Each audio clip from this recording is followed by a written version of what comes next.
It feels really wonderful to set a record. Yeah, Peter decided that since we're flying the Atlantic, why don't we set a couple of records? So we'll end up with 3 international records in aviation.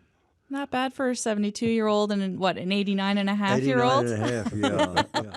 He's now the oldest person to fly across the Atlantic in a single-engine plane, but that record is just part of what Ed Galkin is bringing home on this trip. Galkin and co-pilot Peter Teahan are on the final leg of a record-setting flight that's raising big money to end polio. The two pilots touched down here in St. John's on October 1st. This is the second last stop on a journey that began in Galkin's home state of New Jersey and has now taken them to 11 countries, making a full circle of the Atlantic Ocean. Now, Galkin and Teahan are already in the elite club of pilots who have flown around the entire world.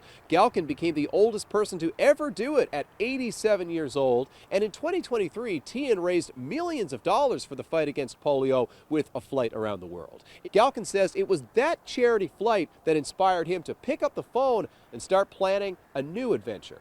I had flown around the world 4 times before, and I just felt I had another trip left in me. So I called him about 6 months ago and said, you just flew around the world. I flew around the world before. I said, I just don't want to do that with what's going on right now. But how about doing a circle of the Atlantic and doing it in my plane and doing it for Rotary? You were so successful in fundraising to eradicate polio. And he said, when do we leave? So, while many pilots have flown across the Atlantic, Teahan says no one had ever attempted to fly a full circle around it. The pair are doing it in a single-engine plane. It's a tight squeeze in there. Their flight plan includes 2 10-hour crossings of the Atlantic Ocean. Galkin is now the oldest person to do that, but in addition to setting records, this flight is raising some impressive sums to end polio. The Gates Foundation is matching their donations 2-to-1, and Galkin and Teahan are paying for all expenses out of their own pockets. Teahan says the world is on the verge of eradicating polio completely. We just need to bring this plane in for a landing.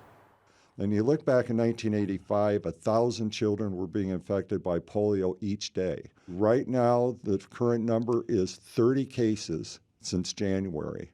A lot of people say, we hope we're going to see the end of polio. The message from Flight to End Polio is stop hoping, start believing. You can watch Teahan and Galkin landing home in New Jersey, catch up on their whole trip, or make a donation on their website, flighttoendpolio.com. Zach Gowdy, CBC News, St. John's.